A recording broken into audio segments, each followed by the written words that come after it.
विगत 2 दिनों से प्रथमान योग में अकृत पुण्य की जो कथा दी गई है, उस कथा को हम सभी बड़े ही मनोयोग के साथ, बड़े ही आनंद और उत्साह के साथ श्रवण कर रहे हैं। आप सभी को देख करके लग रहा है कि वास्तव में आप सभी के मन में इस कथानक को सुनने का उत्साह है। कल हमने देखा कि वह अकृत पुण्य जिसके जन्म होते ही पिता की मृत्यु हो गई, जिसके जन्म होते ही घर की संपत्ति बिक गई, थोड़ा सा और बड़ा हुआ मकान घर महल बिक गए। कैसा क्षीण पुण्य उस बालक अकृत पुण्य का। जैसे तैसे करके उसकी मां मृष्टदाना उस नगर से निकली थी और एक सेठ के घर पर रहने लगी। उस सीसवाक नगर में वह बलभद्र सेठ के साथ निवास करने लगी, उसके घर भोजन बनाने लगी। जब हमने देखा कि उस बालक ने खीर खाने की इच्छा जाहिर की और खीर भी बन गई, लेकिन उसके मन में मुनिराज को आहार दान देने की भावना आ गई। जैसे उस बालक ने भगवान समझकर उन मुनिराज को आहार देने की भावना जागृत की, वह पुण्य क्षीण बालक, उसका पुण्य क्षीण ना हो के प्रबल होता चला गया। उसको खीर भी खाने को मिल गई, लेकिन क्या हुआ, कल हमने देखा और जाना कि वह बालक उस खीर को खाकर के बड़ा खुश था। और आज हम जान रहे हैं वह बालक खीर खाकर के जंगल में चला गया था। उसने खीर कुछ इतनी ज्यादा खा ली कि वह जंगल में गायों को चराने गया और गाय को चरने के लिए छोड़ दिया और स्वयं जाकर के सो गया, क्योंकि खीर का उसको थोड़ा सा नशा हो गया। वह बालक सो गया। शाम को सारी गायें स्वयं ही उस बलभद्र सेठ के निवास पर पहुंच गई। ऐसा आपने देखा होगा अक्सर गांव में कि वह गाय भैंस चरने जाती है तो वे स्वयं ही अपने घर वापस आ जाती है। उसी प्रकार वे सारी गायें घर आ गई।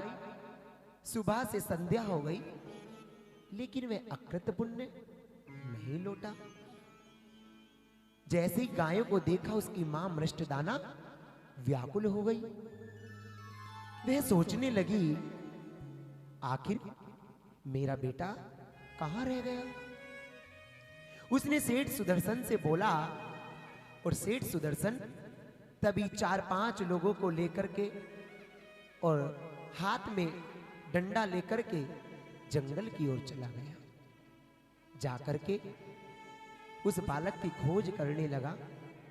जैसे ही अकृत पुण्य की नींद खुली, सामने से सेठ बलभद्र को आता देखा, उसके हाथ में डंडे देखे, वह डर गया। उसने सोचा कि मैंने उनकी गाय अकेली छोड़ दी, इसलिए सेठ जी मुझे मारने आ गए। वह बालक जो 10-12 वर्ष का हो चुका है, उसके मन में डर कि सेठ जी कहीं मुझे पीट ना दे। वह उन सेठ जी को देख करके उल्टे पांव हो गए और वह जंगल में भागने लगा और जाकर के एक गुफा में छिप गया। जब वह गुफा में पहुंचा तो उसने देखा उस गुफा में वे सुव्रत मुनिराज, जिनका घर पर आहार हुआ था, उपदेश दे रहे हैं। वे सुव्रत मुनिराज नमोकार मंत्र और चत्तारी मंगल का पाठ पढ़ रहे हैं। वे मुनिराज श्रावक के व्रतों का व्याख्यान कर रहे हैं। वह बालक उस नमोकार से, उस प्रवचन से अनभिज्ञ था, लेकिन उन मुनिराज के शब्दों पर उसको श्रद्धा न था। उस बालक ने उन मुनिराज के वचनों पर श्रद्धा न करते हुए मन में सोच लिया कि अब मैं भी अनुव्रती बनूंगा, अब मैं भी अनुव्रत धारण करूंगा। आज से मैं भी श्रावक के व्रतों का पालन करूंगा। उन मुनिराज का इतना गहरा उपदेश उस मन पर प्रकाशित हो गया कि वह बालक मन में यही विचार करता करता उस गुफा से निकला और घर की ओर चल दिया। जैसे ही वह बालक घर की ओर निकला, पता है क्या होता है उसके साथ? जैसे ही वह बालक घर की ओर निकला तो वह जंगल में उसको एक शेर मिल जाता है। जैसे ही जंगल में एक शेर मिला, शेर ने उस अकृत पुण्य पर हमला बोल दिया। क्या हुआ?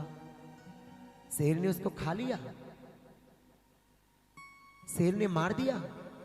हाँ, शेर ने उस अकृत पुण्य को खा लिया। वह अकृत पुण्य की मृत्यु हो गई।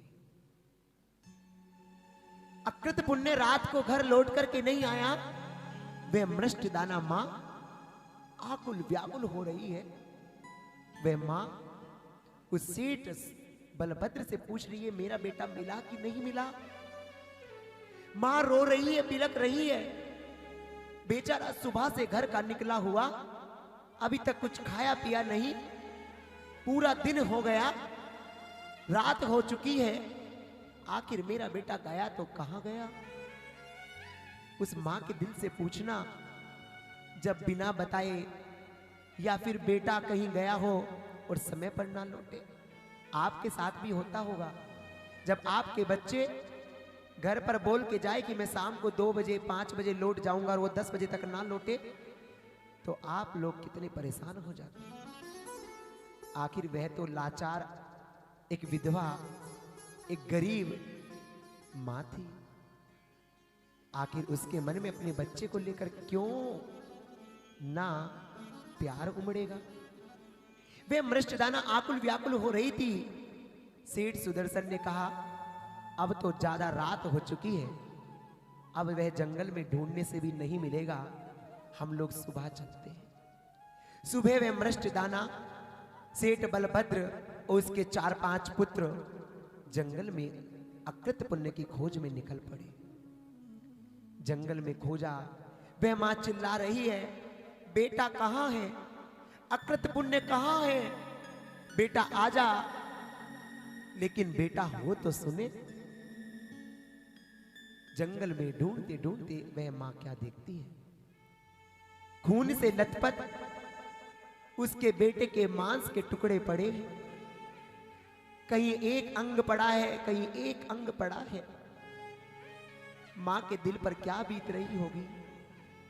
वे छोटा सा बालक जिसके जन्म होते ही पिता चल बसे, पिता का सुख ना मिला, जिसके जन्म होते ही घर मकान बिक गए, खाने का सुख रहने का सुख ना मिला, थोड़ा सा सुख आया ही था, अब वह भी चल बसा। अब वह लाचार मां इस संसार में अकेली बची। अब करूं तो क्या करूं? कौन मां होगी जिसका पति नहीं, बालक नहीं, वह सोचे कि मैं इस जिंदगी में, इस संसार में रह करके क्या करूंगी? उसके मन में भी गलत धारणाएं आने लगी। लेकिन तभी क्या होता है, वह अकृत पुण्य, आप लोगों को पता है उसका नाम अकृत पुण्य क्यों था? आकृत पुण्य, जिसने कोई पुण्य का कार्य नहीं किया, आकृत पुण्य, इसलिए उसका नाम अकृत पुण्य पड़ा। अब वह अकृत पुण्य मर करके 16वें स्वर्ग में जाकर के देव हो गया।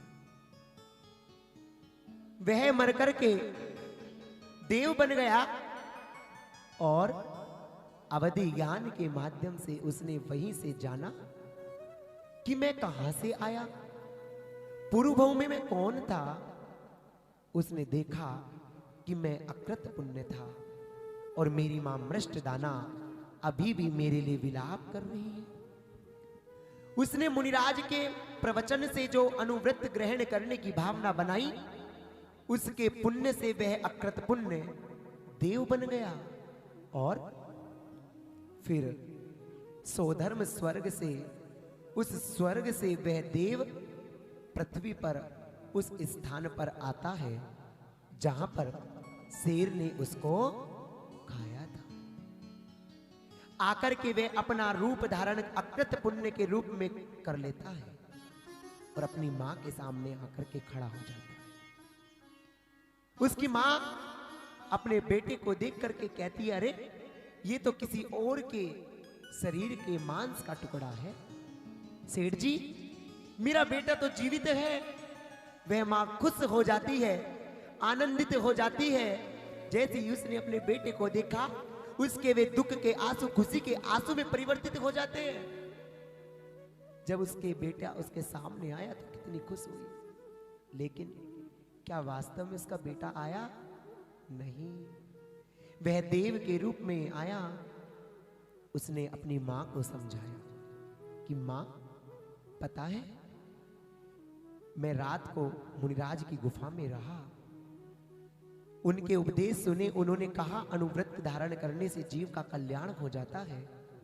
मैंने अनुव्रत धारण करने की भावना बनाई तो मां, मैं स्वर्ग में देव बन गया। तो मैं आपसे भी यही कहूंगा कि आप अब इस संसार में अकेली हो, इसलिए आप भी क्या करो, उन अनुव्रतों को धारण कर लो। उन अनुव्रतों को धारण करके आप भी अपना कल्याण कर लो। मां, उस सेठ सुदर्शन से भी उस अकृत पुण्य ने यही कहा। सभी लोग वे मां बेटे की वार्तालाप सुन रहे थे। मां ने भी अनुव्रत धारण करने के भाव बना लिए और समझ लिया कि अब मेरा बेटा तो मुझे छोड़ करके जा चुका है, लेकिन संसार में अब कुछ नहीं। उस मां ने उन सुव्रत मुनिराज से जाकर के निवेदन कर लिया और आर्य का व्रत को ग्रहण कर लिया। पता है, साथ में उस सेठ सुदर्शन ने भी और उसके सातों पुत्रों ने भी अनुव्रत को ग्रहण कर लिया। ये है पुण्य की महिमा, ये है पुण्य की महिमा कि अनुव्रत ग्रहण करते ही पुण्य इतना प्रबल हो गया कि देव बन गया और पूरे परिवार का कल्याण करा दिया। अब वह मां आर्य का व्रत को धारण कर लिया, लेकिन मन में अभी भी अपने बेटे के लिए चिंता चल रही है। बार बार याद आ रही है अपने बेटे अकृत पुण्य की। वह उस बेटे को नहीं भुला पा रही है। आखिर क्या करे? आर्य का बनने के बावजूद भी बेटे के मन में, बेटे के प्रति मन में उस मां के प्रति आकांक्षा। मां ने अपना समय व्यतीत किया, आर्य का व्रत को ग्रहण करते हुए अपना जीवन यापन किया और एक दिन अंतिम समय आ गया। अंतिम समय मां का आया तो मां अपने बेटे की चाह में निदान बंद कर गई। उस मां ने बंद कर लिया, कर्म का निदान बंद कर लिया कि जब जब भी अकृत पुण्य जन्म ले तो मैं उसकी मां बनूं। उसने वह निदान बंद कर लिया और वह मरकर के स्वर्ग में देवी बन गई। और वह समय बीतता गया। सेठ बलभद्र भी, सातों पुत्र भी अपनी आयु पूर्ण करके देवगति को प्राप्त हो गए। सभी ने स्वर्ग में देवगति को प्राप्त कर लिया। अब क्या होता है, सारे के सारे देव बन चुके हैं। अब चलते हैं दूसरे दृश्य की ओर। अगले भाव में वही बलभद्र सेठ क्या बनता है, पुनः सेठ बन जाता है। अगले भाव में जन्म होता है मनुष्य पर्याय में और पुनः बलभद्र नाम का वह सेठ अब धनपाल नाम का सेठ बन जाता है। और वह रानी, वह सेठानी मृष्टदाना उसी की धर्मपत्नी यानी कि सेठानी प्रजावती बन जाती है। और वे पुत्र सातों के सातों और वो अकृत्य पुण्य कहाँ पहुंचा, कहाँ